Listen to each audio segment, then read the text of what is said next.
Thank you, Mr. Chairman.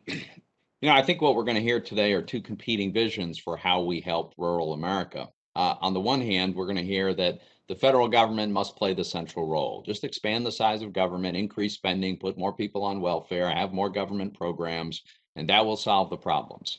But there's another vision, and that is one in which we implement policies that allow rural areas to thrive. And we know Americans can succeed if we just give them the chance.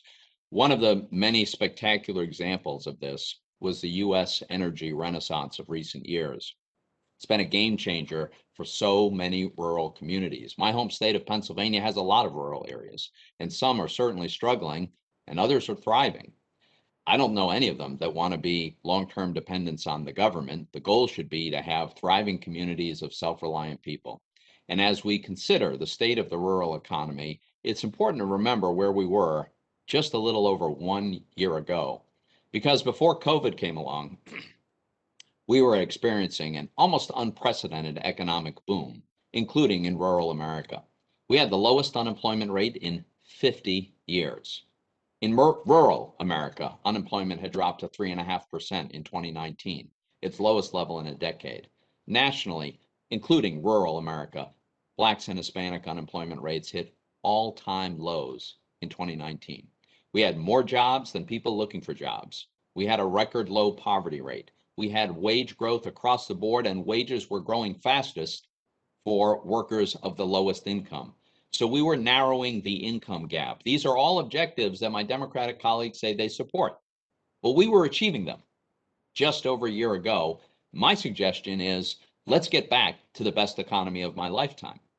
And we know how we got there. It was a combination of reform to our tax code that made America much more competitive, rolling back excessive regulation. I mean, we ran an experiment in economic freedom, and lo and behold, once again, it worked, especially for low-income workers.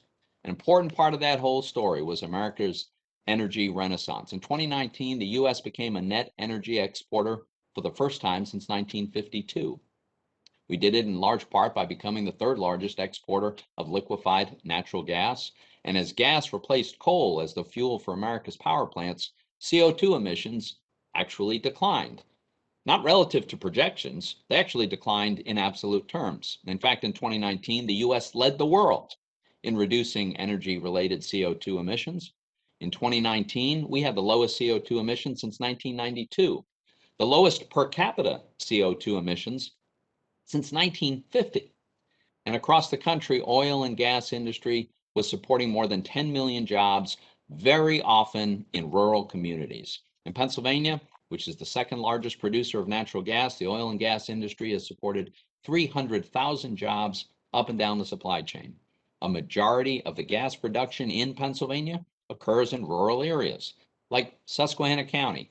It's our largest natural gas producing county. It's also one of our least densely populated counties. But as we know, last March, our powerful economy was roiled by COVID-19. And we were facing the very real threat of a full-blown depression, no question about it. In 2020, Congress, in a bipartisan fashion, repeatedly stepped up to prevent a full-blown depression, providing almost $4 trillion in relief. And fortunately, our economy is now in a very robust recovery mode, as it has been for months. The unemployment rate has dropped from almost 15% last April to 6% this March. 23 states have unemployment rates at or below 5%. And many of these are rural states. Real GDP growth is expected to be extremely strong this year. My point is we can and should continue this robust recovery, and we can recapture the best economy of my lifetime, which was only a year ago, as long as the federal government policies don't undermine our ability to do it. And unfortunately, that's exactly what some of our Democratic colleagues in this administration are threatening to do. For example, the spending bill that our Democratic colleagues passed on a party line vote actually pays people more not to work than they can make working. So it's not a big surprise that in March, the NFIB monthly survey found 42%, almost half, of small businesses had job openings they could not fill. It's a record high. And the Biden administration has proposed massive tax increases and regulatory burden increases that will undo the tremendous success we had just achieved. Some of these are going to hit rural America particularly hard. Some already have.